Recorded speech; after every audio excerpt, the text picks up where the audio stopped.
বেলডাঙ্গায় দুর্গা ও কার্তিক পুজোয় সংঘর্ষ প্রসঙ্গে দুষ্কৃতী বাহিনীকে মমতা বন্দ্যোপাধ্যায়ের ভোট ব্যাংক বলে মন্তব্য করেছেন বিরোধী দলনেতা শুভেন্দু অধিকারী। গুন্ডাদের হাতে ছেড়ে দেওয়া হয় বলে অভিযোগ করেন তিনি। বলেন, আইন শৃঙ্খলা রাজ্যের বিষয়, রাজ্য প্রশাসন এ ধরনের সংঘর্ষে দায়ী। মঙ্গলবার সাংবাদিক বৈঠকে ফলাকাটা, গার্ডেন রিচ, বজবজ, বেলডাঙ্গার কার্তিক পুজো ও রাজাবাজারের কালী পুজোর উদাহরণ টেনে শুভেন্দু বলেন, গার্ডেন রিচ এবং ফলাকাটায় যা হয়েছে, ঢাক বাজানো, উলুধ্বনি, শঙ্খধ্বনি, মাইকে মন্ত্র উচ্চারণ বন্ধ করা, এটা বাংলাদেশের যে মৌলবাদী তত্ত্বাবধায়ক শাসকরা এসেছেন তাদের সার্কুলারকে দেখে উৎসাহিত হয়ে করেছেন। শ্যামপুরে এবং বেলডাঙ্গায় যে ঘটনা ঘটেছে তাতে অন্য ধর্মের লোকেদের বিষয়ে তারা আঘাতপ্রাপ্ত হয়েছেন কোনো বিষয়ে, সেইটার জন্য হয়েছে বলে আমরা শুনেছি। এর সঙ্গে পুজো কমিটি বা সনাতনীদের এরা যুক্ত কোনোভাবেই নয়।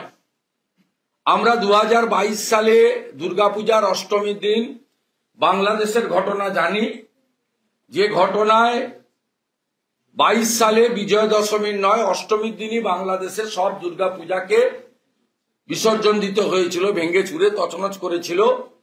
9 জন সনাতনী শহীদ হয়েছিলেন, প্রান্ত প্রভু সহ ইস্কন প্রচারক, এবং অনেক মঠ মন্দির আক্রান্ত হয়েছিল।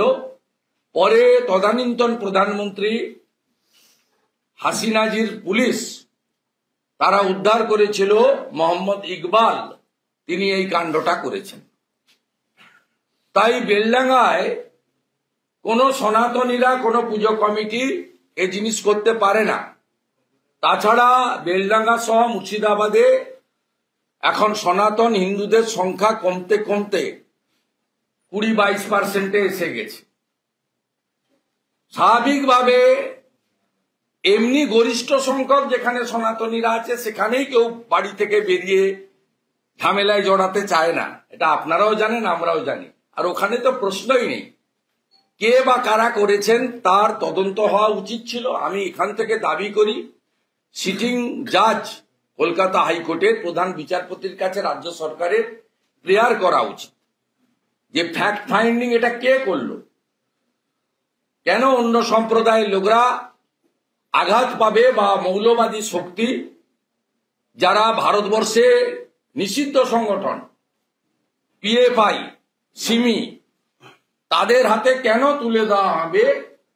আজকে এই যে 500 এফেক্টেড, 50 জন ইনজোর্ড, 200 দোকান আজকে 4 দিন ধরে বন্ধ, লক অ্যান্ড কি, এবং ইন্টারনেট বন্ধ, 163 ধারা ইম্পোজ, কেউ ঢুকতে পারছেন না, বেরোতে পারছেন না।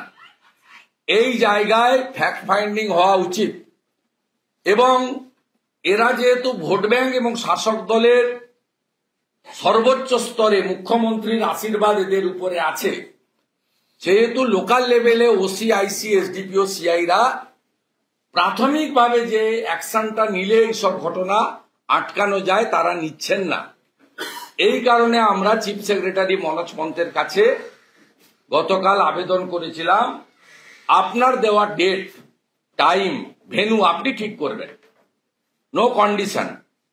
আমরা অপোজিশনের 5 জন এমএলএ এলওপি লিডারশিপে মিট করতে চাই, বাট চিফ সেক্রেটারি সরকারি আধিকারিক, তিনি ইউনিয়ন ক্যাডারের সার্ভিস করেন, আইএস, তিনি লিডার অব অপোজিশনের এই মেলকে তিনি বা তার অফিস এখনো পর্যন্ত 5টা বাজে কোনো রেসপন্স করেননি। ন্যাচারালি আমরা ধৈর্যের পরীক্ষা দিচ্ছি। আমরা শুনেছি 21 তারিখ অব্দি 163 থাকবে, তারপরে আমরা যাব, সভা করতে নয়, উত্তেজনা বাড়াতে নয়, আমরা যাব ক্ষতিগ্রস্ত লোকেদের পাশে দাঁড়াতে। ভারতীয় জনতা পার্টি যতজন ক্ষতিগ্রস্ত হয়েছে তাদেরকে 3 ভাবে সাহায্য করবে। এক, আমাদের BJP legal cell Kolkata high court এবং মুর্শিদাবাদ, তারা লিগ্যাল সাপোর্ট দেবে এফআইআর করার জন্য। ইতিমধ্যে রাজাবাজারের ঘটনা নিয়ে আমি গভর্নর সাহেবকে লিখেছিলাম, পরে আমি জনস্বার্থের মামলা করেছি, যা প্রধান বিচারপতি গ্রহণ করেছেন। হিয়ারিং হয়ে রিপোর্ট চেয়েছেন, 24 তারিখে ডেট আছে। আমাদের বেলডাঙ্গার ঘটনা নিয়েও ভারতীয় জনতা পার্টির অন্যতম নেতা এবং অ্যাডভোকেট কৌস্তব বাগচি এবং আরেকজন ভারতীয় জনতা পার্টির লিগ্যাল সেলের মেম্বার সংযুক্তা সামন্ত শ্রীমতী অ্যাডভোকেট, 3টে পিল হয়েছিল। সেই পিল গতকাল অ্যাকসেপ্ট হয়েছে, আজকে পার্ট হিয়ারিং হয়েছে, আগামীকাল এখন জাজমেন্ট এসছে। তুমি পরে বলে ওই পার্টটা জাজমেন্টটা জাস্ট এক্ষুনি এসছে, বলে দিবেন। কালকে আবার আছে, খুব অল্প সময়ে রিপোর্ট চেয়েছে।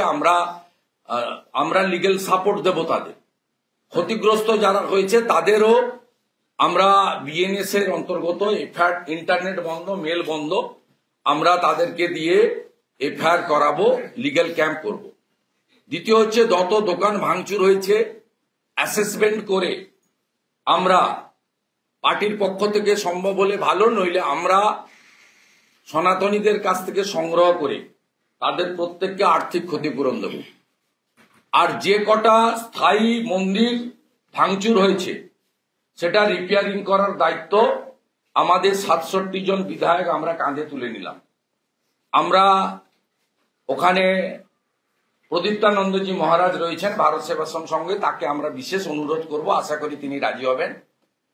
মন্দিরগুলোর ক্ষয়ক্ষতি অ্যাসেসমেন্ট করে আমাদের জানালে আমরা 67 জন বিজেপি এমএলএ আমাদের যে বেতন আছে, আমরা সেই বেতন থেকে সমস্ত মন্দিরকে পুনঃসংস্কার করে তার মর্যাদার জায়গা ফিরিয়ে আনার ব্যবস্থা নেব। এই 3টে কমিটমেন্ট আমরা আপনাদের মাধ্যমে। আপনারা দেখছেন ইউএন লাইভ, বাংলা খবরের শেষ কথা।